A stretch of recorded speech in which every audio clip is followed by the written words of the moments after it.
siang Ibu Guru hebat semua. Selamat siang. Apa kabarnya hari ini? Baik saja, Tuhan biasa. Puji Tuhan. Yes. Wah, luar biasa sekali. Terima kasih saya ucapkan kepada teman-teman guru hebat semua sudah meluangkan waktunya untuk mengikuti pembahasan tentang budaya positif. Nah, supaya sekedar teman-teman tahu, karena saya adalah calon guru penggerak, jadi saya ingin membuat aksi nyata tentang budaya positif. Baik, terhormat Ibu Kepala Sekolah yang mewakili Ibu Hermin dan teman-teman guru hebat semua. Terima kasih. Selamat siang buat kita semua. Saya akan mulai kegiatan hari ini. Pembahasan saya hari ini yaitu tentang budaya positif. Nah, teman-teman semuanya pasti tidak asing ya mendengar kata kalimat budaya positif. Pernah dengar? Pernah? Iya. Tapi sebelumnya kita akan mulai dengan doa dulu. Karena diawali dulu doa dan juga sebentar diakhiri juga dengan doa. Saya minta Ibu Main yang mengangkat doa pembukaan. Silakan. Oke, terima kasih Bu Lia. Teman-teman semua, izinkan saya mengangkat doa ini secara Katolik. Dalam nama Bapa dan Putra dan Roh Kudus. Amin. Puji syukur kehadirat-Mu Tuhan, atas cinta dan kasih-Mu, kami boleh berkumpul bersama kembali di sini bersama Ibu Lia untuk melaksanakan pembahasan materi budaya positif. Kami mohon berkat-Mu agar apa yang sudah kami rencanakan dapat kami laksanakan dengan baik untuk kemajuan diri dan lembaga kami. Dikau kami puji ya Tuhan kini dan sepanjang masa. Amin. Bapa dan Putra dan Roh Kudus. Amin. Selamat siang. Selamat siang Ibu Guru hebat semua. Baik, saya akan memulai kegiatan hari ini tentang budaya positif. Nah, teman-teman guru hebat,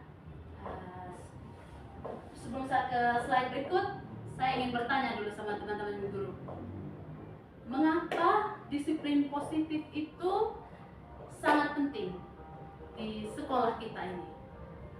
Mungkin ada yang tahu kenapa?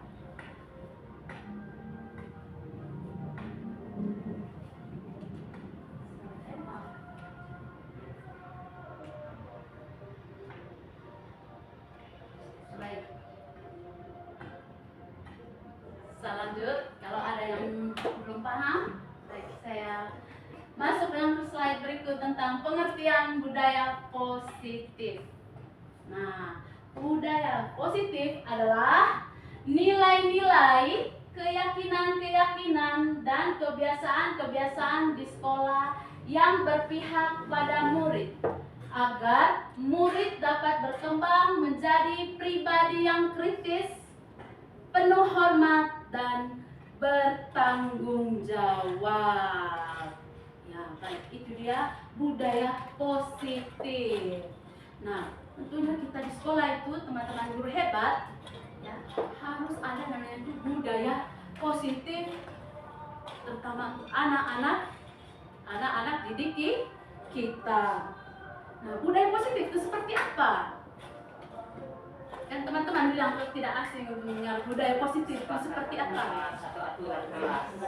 Ya, bagaimana Bunda Hermin? Coba Kesepakatan kelas atau peraturan peraturan. Kesepakatan kelas atau peraturan kelas. Wah, hebat betul dong Bunda Hermin. Terima kasih. Yang lain budaya positif? Positif tentunya di lembaga kita. Selain Ibu Hermin tadi, wah hebat sekali ya bisa menjawab kesepakatan yang ada di sekolah kita. Ayo Ibu Mein. Budaya senyum, sapa dan salam. Oh, senyum, sapa dan salam. Ya, 5S ya teman-teman. Ya, jangan lupa itu juga budaya positif. Tepuk tangan dong untuk Ibu Mein. Hebat semua. Jawabannya luar biasa semua. Nah, berikut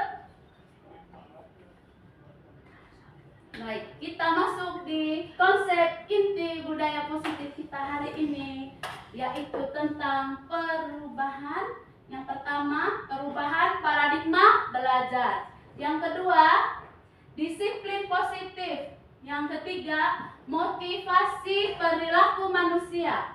Yang keempat, kebutuhan dasar. Dan kelima, posisi kontrol restitusi. 6, keyakinan kelas dan keyakinan sekolah. 7, segitiga restitusi.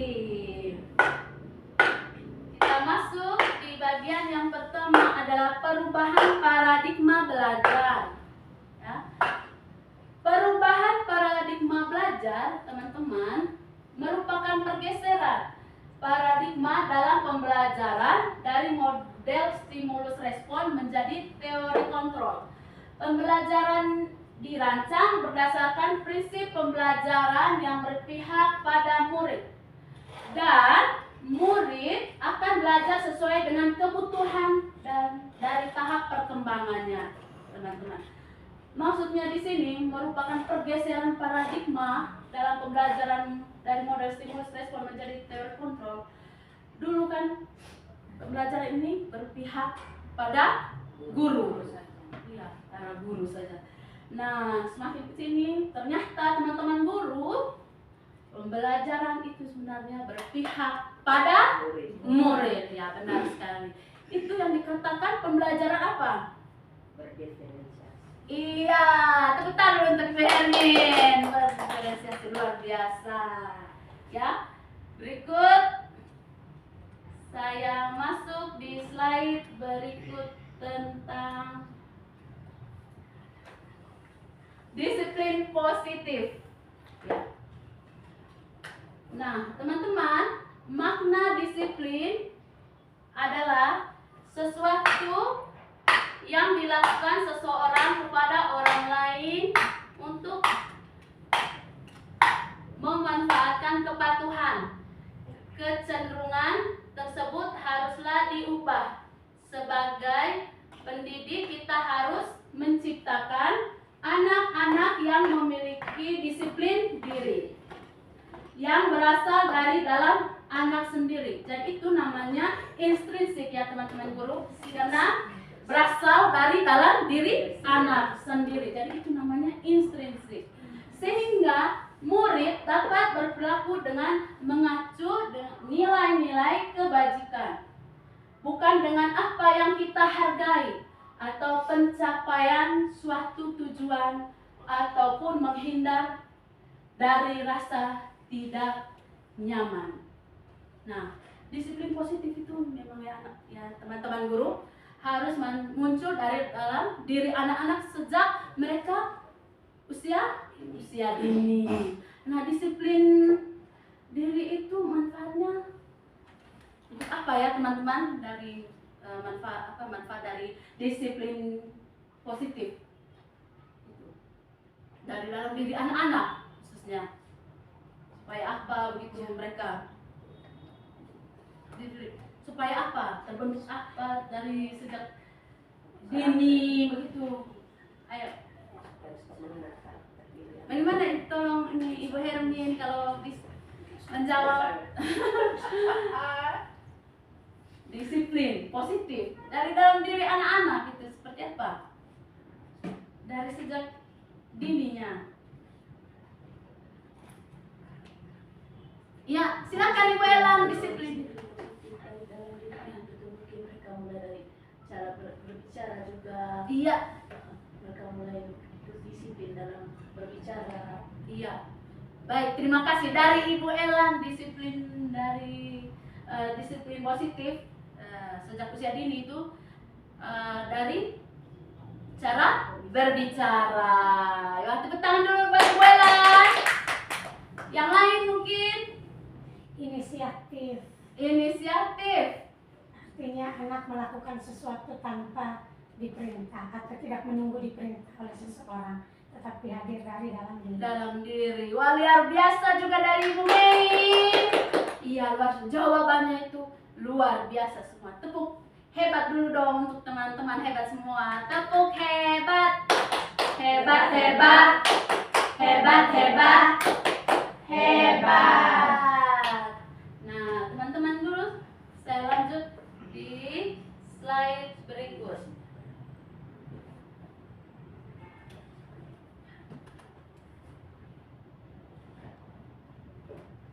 Nah, teman-teman guru hebat, kita masuk di motivasi perilaku manusia. Ya, ini teman mungkin agak layarnya jadi agak terpotong, nanti saya baca di sini sedikit. Terdapat 3 motivasi perilaku manusia menurut Diana Gosen, yaitu yang pertama, 1. Untuk menghindari ketidaknyamanan atau hukuman. Yang kedua, untuk mendapatkan imbalan atau penghargaan dari orang lain. Yang ketiga, untuk menjadi orang yang mereka inginkan dan menghargai diri sendiri dengan nilai-nilai yang mereka percaya. Baik teman-teman guru hebat, yang pertama masuk di untuk menghindari ketidaknyamanan atau hukuman. Nah, teman-teman guru hebat, apakah kita di sekolah, khususnya kita di sekolah TK ini, apakah kita memberi hukuman kepada anak-anak? Tidak. Tidak. Dan itu memang tidak boleh. Jadi, teman-teman guru hebat, di sini ada contoh untuk menghindari ketidaknyamanan atau hukuman. Murid bertanya, apa yang terjadi apabila saya tidak melakukannya? Jadi, di sini hal tersebut merupakan motivasi, itu namanya motivasi internal dari diri. Iya, betul sekali. Yang kedua, untuk mendapatkan imbalan atau penghargaan dari orang lain. Contoh di sini, murid bertanya, apa yang akan saya dapatkan apabila saya melakukannya? Jadi, itu yang dinamakan hal tersebut adalah merupakan motivasi eksternal. Berikut yang ketiga, untuk menjadi orang yang mereka inginkan dan menghargai diri sendiri dengan nilai-nilai yang mereka percaya. Di sini contohnya seperti murid akan bertanya, akan menjadi apa? Murid akan bertanya, akan menjadi orang seperti apa jika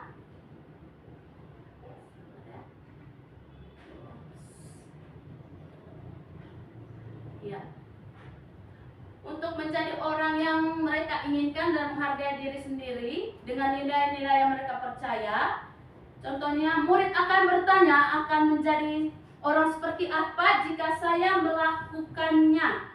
Ya, hal tersebut merupakan motivasi internal. Ya. Nanti kita masuk di slide berikut, masih tentang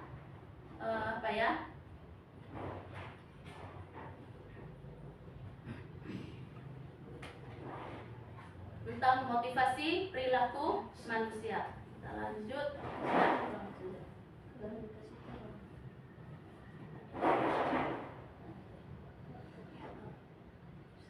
Pas ya?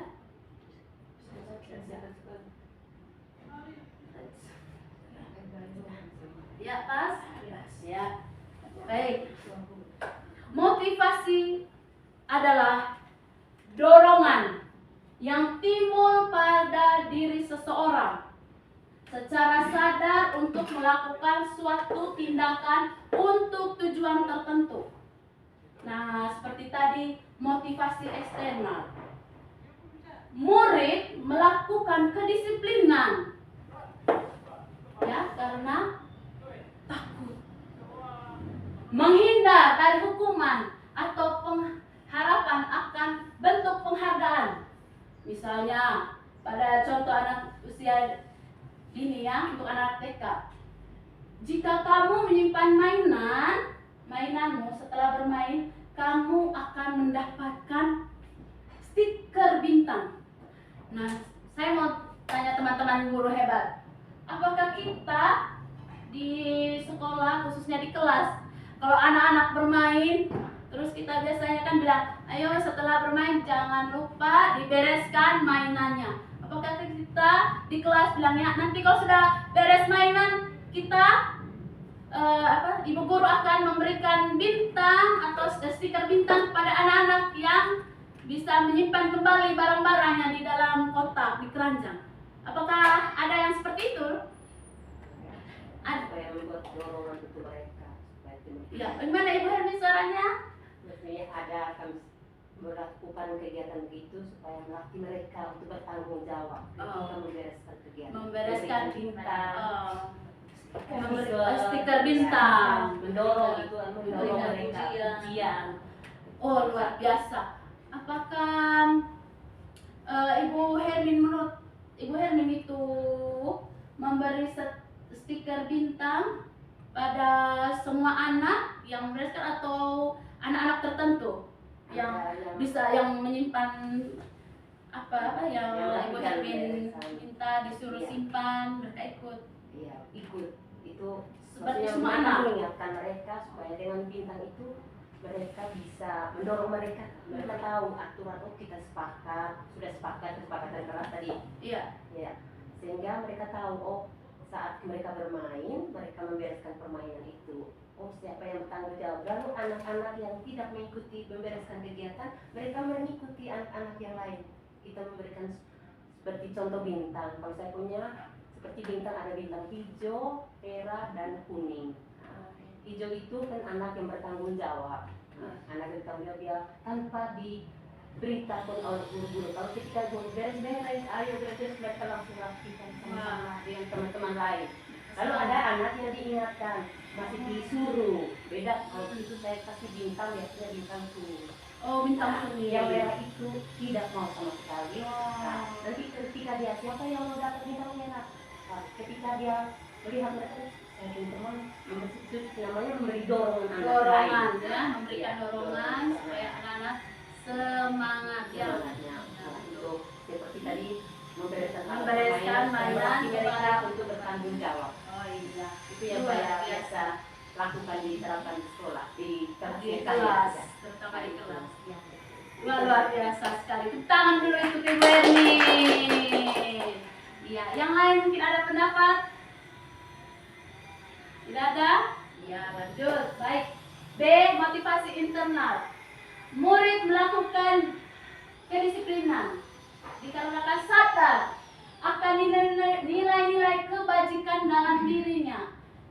Nah, misalnya seperti ini, kesenangan dalam aktivitas, misalnya anak-anak tampak sangat menikmati bermain dengan pasir. Apa? Biasanya kita kalau di anak-anak bermain dengan pasir, tentunya teman-teman guru pasti bertanya, apa yang paling kamu suka tentang bermain pasir? Apa yang anak-anak suka? Kenapa anak-anak suka bermain pasir? Pasti ada pertanyaan-pertanyaan gitu pada anak-anaknya kita, atau di kelas atau di luar saat bermain. Kenapa kamu bermain pasir? Biasanya itu jawabannya anak-anak tuh apa ya teman-teman guru? Kalau anak-anak tuh kan teman guru tanya tuh, kau bermain pasir? Ya, apa yang kamu suka dengan bermain pasir? Apa yang kamu kesenangannya dia coba bermain pasir itu kenapa? Gitu.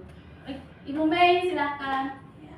Saya pernah menanyakan hal itu ke salah satu anak dan dia menjawab, Ibu, kami senang karena bisa membentuk apa yang kami mau.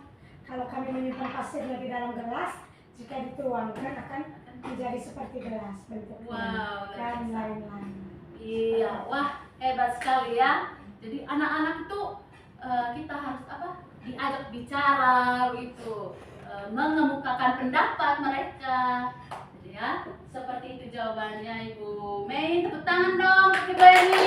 Apa Ibu Mei maksudnya? Sama anak. Baik, saya lanjut slide berikut. Nah, yang keempat, kebutuhan dasar. Iya, kebutuhan dasar manusia. Ya, teman-teman guru. Yang pertama, seluruh perilaku yang dilakukan murid pada dasarnya memiliki tujuan tertentu. murid memiliki kebutuhan dasar tertentu ketika melakukan suatu perbuatan. Ya.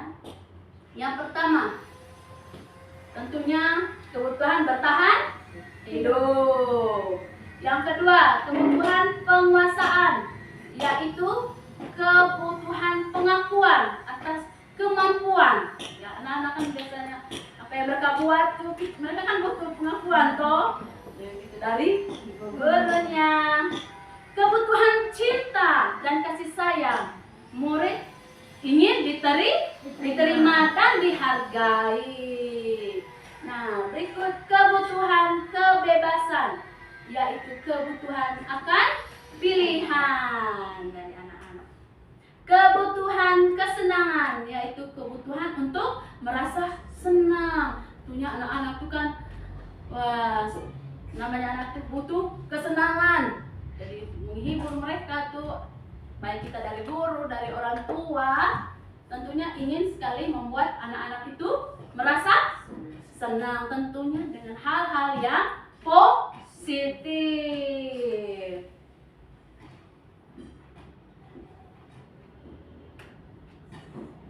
Nah, baik teman-teman guru hebat, kita masuk ke bagian kelima tentang posisi kontrol guru.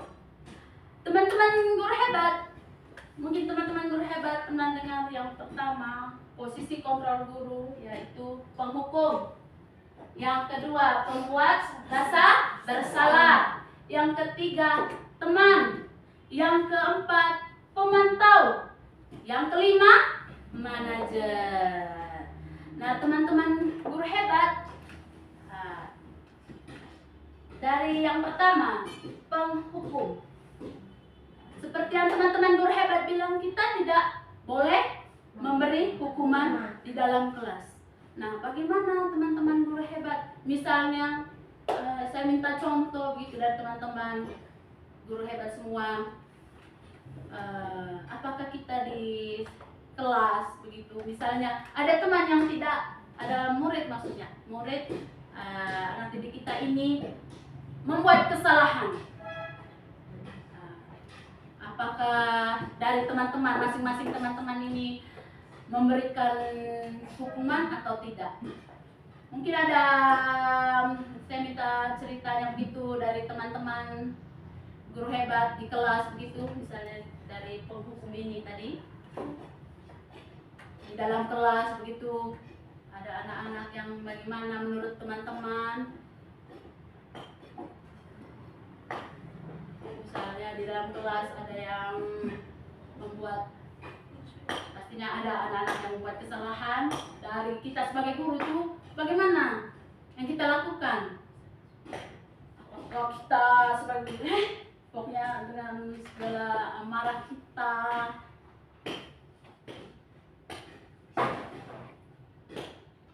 pasti toh ada cerita di dalam kelas, pasti ada teman-teman guru hebat, pasti ada anak yang saat mengerjakan tugas itu bagaimana mungkin di dalam kelas. Ya, dari Ibu Gin. Ibu ya, kalau yang kami alami selama di dalam kelas, bila mana ada anak-anak yang membuat kesalahan terhadap temannya, misalnya sementara belajar dia mencoret tugas dari temannya, dan kami selalu memberikan kepada anak aturan, salah satu kesepakatan bahwa kalau ada teman yang membuat kesalahan wajib untuk meminta maaf kepada temannya. Di samping itu kami guru juga harus memberitahu bahwa perbuatan yang dia lakukan itu adalah perbuatan yang salah. Oh, luar biasa. Sampai situ Ibu. Berarti tidak memberikan apa? Tidak memberikan hukuman. Karena kita kan beda tuh tingkat TK, lagi SD, SMP, SMA itu lebih dari situasi anak murid di jenjang yang lebih tinggi ya. Nah, baik, untuk teman-teman ketahui, nah posisi kontrol guru Yang pertama itu penghukum. Seperti teman-teman lihat, guru percaya bahwa cara dia yang terbaik. Ini pokoknya seperti pokoknya yang saya buat ini menghukum anak itu baik. Jadi itu caranya dia seperti itu. Guru menggunakan hukuman fisik maupun verbal, seperti misalnya contohnya, kalau salah terus patuhi aturannya, awas kalau salah. Jadi seperti itu ya penghukum. Tapi tidak di sekolah kita, di TK. Jadi ini ya salah satu contoh penghukum mungkin di jenjang SD, SMP, SMA ya teman-teman guru hebat. Seperti ini, kamu salah terus patuhi aturannya, awas ya kalau salah. Waduh, itu pastinya bagaimana itu muridnya? Apa yang terjadi? Takut, gugup, bisa-bisanya tadi apa? Pukul. Baik. Berikut, pembuat rasa bersalah. Nah, seperti ini, guru menggunakan intonasi yang lebih rendah dan lemah lembut. Guru menggunakan kalimat agar murid merasa bersalah atau kasihan pada gurunya. Nah, contohnya seperti ini. Misalnya, bagaimana kalau orang tuamu tahu atas kesalahanmu? Ibu guru sangat kecewa terhadap kamu. Nah, seperti itu. Itu membuat perasaan bersalah. Pastinya teman-teman guru hebat pernah merasa seperti itu? Pernah. Iya, benar sekali. Membuat rasa bersalah. Ayo selain bilang bagaimana kalau orang kamu tahu atas kesalahanmu, kira-kira seperti apa? Kesalahan apa ya kira-kira seperti itu? Teman-teman guru hebat. Pukul teman. Iya, pukul teman. Apa? Mendorong teman. Iya, seperti itu. Jadi kita nih guru TK nih pasti langsung peluk anaknya, terus bertanya sambil elus rambutnya, sambil peluk-peluk. Luar biasa kita guru hebat ya, guru TK nih. Gendong-gendong lagi gitu. Baik, itu tadi pembuat rasa bersalah. Nah, berikut posisi kontrol berikut sebagai teman. Guru menggunakan kalimat persuasif dan intonasi ya, nada suara ramah untuk mengontrol murid. Nah, berikut guru menggunakan humornya dan mempunyai hubungan yang baik pada murid. Menggunakan kalimat yang positif dan jenaka, misalnya, ayo belajar bersama ibu. Ya sudah, kali ini tidak apa-apa, ibu maafkan dan bantu bereskan. Apakah teman-teman guru hebat di contoh tadi? Kita sebagai guru, sebagai teman, seperti bahasanya seperti ini, ya sudah kali ini tidak apa-apa. Ya, kira-kira contohnya seperti apa ya teman-teman? Kalau kita mengeluarkan bahasa seperti ini, dia membuat sesuatu sehingga kita guru-guru itu mengeluarkan kalimat seperti ini. Ya sudah kali ini tidak apa-apa, ibu maafkan, gitu. Dan sini bantu bereskan. Itu kira-kira kesalahan atau anak-anak itu berbuat apa ya teman-teman? Mencoret pekerjaan teman. Iya, mencoret pekerjaan teman. Jadi Bu Mei bahasanya bagaimana coba? Lain kali tidak boleh seperti ini lagi. Cukup hari ini. Wah, hebat sekali. Kita beri Bu Mei. Dengan tentunya iya, dengan suara ramah dan mengontrolmu untuk mengontrol murid. Hebat Kalau sekali. terlambat datang sekolah juga. Iya, oh iya. Misalnya hari ini dia terlambat, yang seharusnya jam 8 sudah masuk, tapi ada yang datang setengah 9. Ya, ibu guru maaf ya saya terlambat. Tidak apa-apa ya nak, besok jangan terlambat. Wah, luar biasa. Tangan untuk Ibu Mei. Ya, itu sebagai teman dengan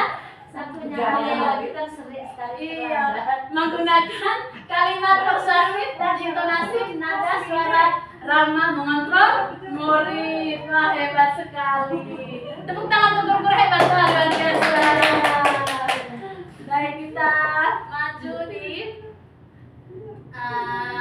posisi kontrol pemantau. Wah, pemantau nih. Nah, guru selalu mengawasi murid dan bertindak sesuai pada aturan sekolah dan konsekuensi. 2. Mengingatkan konsekuensi saat terjadi pelanggaran. Misalnya seperti peraturannya apa yang telah kamu lakukan, konsekuensinya apa ya, seperti itu. Kira-kira peraturannya apa yang telah kamu lakukan, peraturannya, konsekuensinya apa ya. Kira-kira itu anak-anak muridnya sampai gurunya mengeluarkan kalimat bahasa seperti itu, apa ya teman-teman guru? Guru selalu mengawasi murid dan bertindak sesuai pada peraturan sekolah nih. Dan konsekuensi, mengingatkan konsekuensi saat terjadi pelanggaran. Ingat dengan peraturan sekolah. Seperti tadi dicontohkan oleh Ibu Git. Tentang misalnya anak yang terlambat. Iya, terlambat. Dan pastinya ingat ya akan aturan jam masuk sekolah. masuk sekolah. Itu kan juga peraturan sekolah. Jadi anak-anak ada yang melanggar akan aturan, telat kadang jam 9 ya teman-teman guru hebat. Ada jam 9. Ada, tentu ada. Karena apa ya? Mereka terlambat itu terlambat bangun, terlambat makan juga. Ya, jadi itu. Bagaimana Ibu Erwin? Kalau karena daerah dingin kan, Dingin. mereka terlambat. Itu khusus anak usia dini. Iya, betul sekali. Masih repot kaki. Iya, betul sekali teman. Luar biasa interaksi dengan guru hari ini, luar biasa. Jadi itu tadi posisi kontrol sebagai pemantau. Kita masuk di slide berikut. Manajer.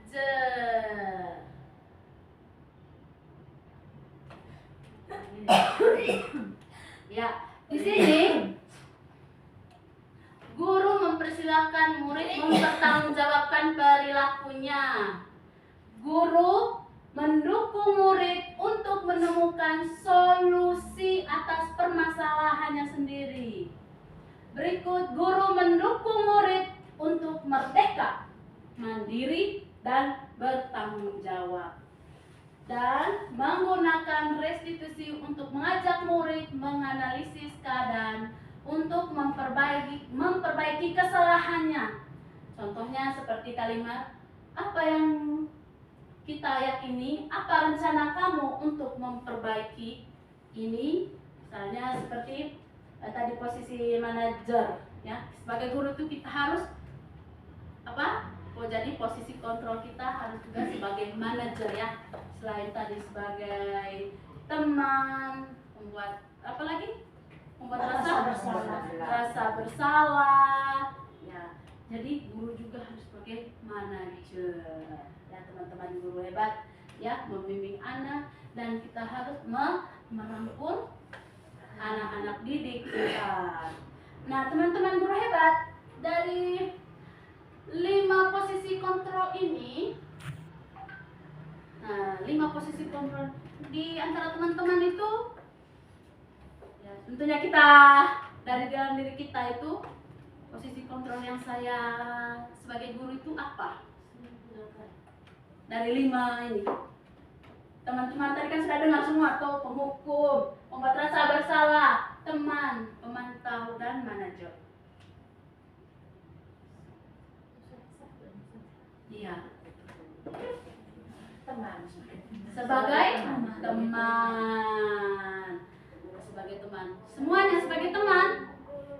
kadang yang Kadang. lain. Karena disuruh pilih salah satu kan Iya. ya. Tapi kalau untuk semua ya pemantau iya. Pemantau, manajer, manajer. Iya. Kalau penghukum tidak. Kalau penghukum Tidak. tidak, bahaya nih penghukum. Jadi sebagai guru kita tidak menghukum anak usia dini. Ya, luar biasa ya. Baik, kita masuk di berikutnya tentang keyakinan sekolah dan keyakinan kelas. Baik teman-teman guru hebat. Ya, keyakinan sekolah adalah seperangkat nilai, prinsip, dan tujuan bersama yang dianut oleh seluruh warga sekolah. Saya mau tanya teman-teman, apakah di sekolah kita nih ada peraturan sekolah? Ada. Iya, ada. Saya minta pendapat, mungkin bisa satu-satu gitu.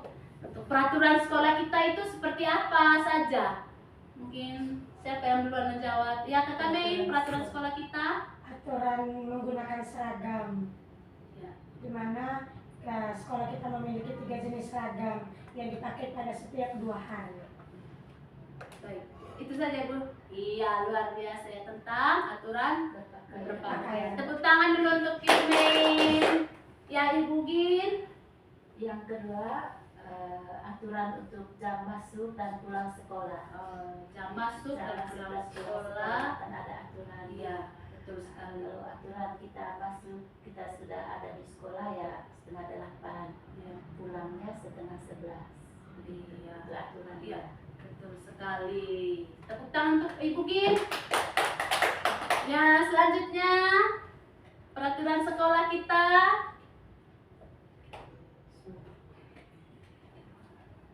Ayo, teman-teman guru hebat, peraturan sekolah. Ya, Ibu cantik kita, Ibu Astin. Cin. Jadi di sekolah itu kan ada kita 8 guru, jadi ada buat aturan untuk piket tiap hari itu satu guru untuk piket dengan dia punya tugas lain-lain. Piket guru. Oh, aturan sekolah tentang piket guru. Tepuk tangan untuk Ibu dari Wasin tadi, jawaban luar biasa. Dan Ibu Hermin, Ibu Elan, Ibu Lensi. Ya, Ibu Elan. Kalau di sekolah kita juga ada aturan kalau setiap hari Senin itu ada laksanakan apel bersama. Iya, betul sekali. Hari Senin kita melaksanakan apel anak-anak ya dengan ibu gurunya. Wajib. Tepuk tangan dulu untuk Ibu Elan. Ya, Ibu Hermin, silakan Bunda. Oke, ada peraturan sekolah yang lain. Sabtu salah satu hari Sabtu dilakukan anak-anak untuk makan bersama. Oh, hari Sabtu anak-anak wajib membawa Bekal. bekal. Iya, karena iya betul sekali. Karena kadang ada orang tua yang melanggar aturan sekolah kita. Padahal itu kan memang wajib membawa makanan di sekolah. Betul sekali Ibu Hermin. Tepuk tangan dong untuk Ibu Hermin. Nah, teman-teman hebat. Itu saja peraturannya. Iya. Masih banyak ibu. Masih banyak sekali, Mbak. Itu bisa dari 1 sampai sekian itu. Berapa itu? Tidak cukup. tapi Tidak cukup. Kalau kita bahas semua. Ya, luar biasa. Tepuk tangan dulu untuk Ibu guru hebat semua. Nah, itu tadi keyakinan sekolah. Jadi keyakinan sekolah itu dibuatnya hanya bersama teman guru.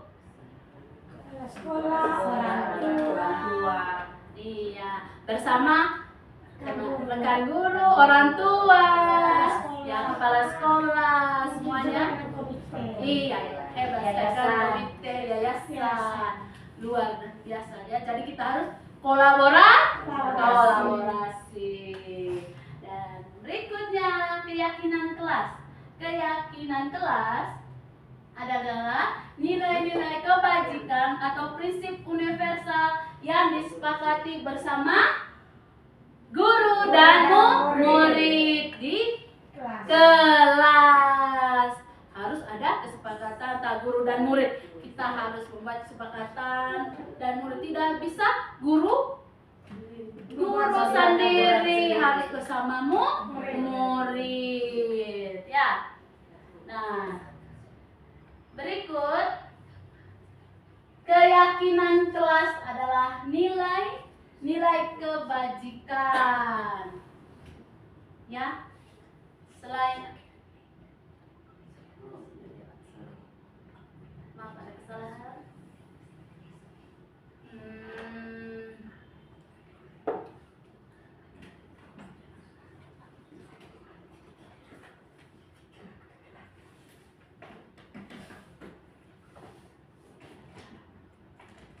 Nah, pembentukan keyakinan kelas. Pembentukan keyakinan kelas adalah proses membangun suasana yang positif, aman, dan inklusif di dalam kelas, sehingga setiap anak merasa dihargai, percaya diri, dan nyaman untuk belajar dan berinteraksi dengan teman-temannya.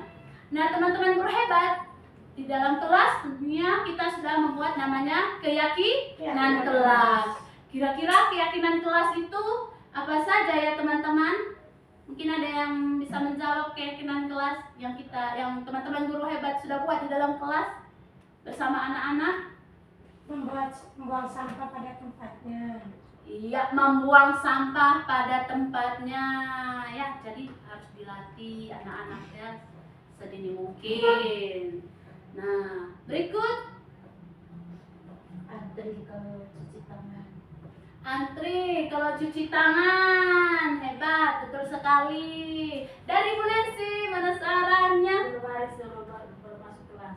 Berbaris sebelum masuk kelas. Hebat sekali. Dari Ibu Hermin, Membereskan alat-alat permainan. membereskan alat-alat permainan setelah anak-anak Tempatnya. bermain kembali kepada tempatnya. Hebat sekali. Ya, itu tadi ya, masih banyak lagi keyakinan kelas. Ya. Nah, teman-teman guru hebat, dalam membuat keyakinan kelas, tentunya kita harus membuat pernyataan keyakinan kelas berupa pernyataan-pernyataan yang universal. Berikut, keyakinan kelas hendaknya tidak terlalu banyak, sehingga mudah diingat oleh anak dan mudah dipahami oleh anak, supaya mereka tidak bingung, banyak sekali keyakinan kelas. Jadi kita membuat keyakinan kelas harus yang mudah diingat dan dipahami oleh anak-anak. Ya, guru hebat. Jadi semua warga kelas sebaiknya ikut berkontribusi dan dalam membuat keyakinan kelas bersama. Nah, Ibu guru hebat, tidak terasa pembahasan hari ini selesai. Sampai di sini saya ucapkan terima kasih banyak. Mungkin dari teman-teman semua, teman-teman guru ada saran,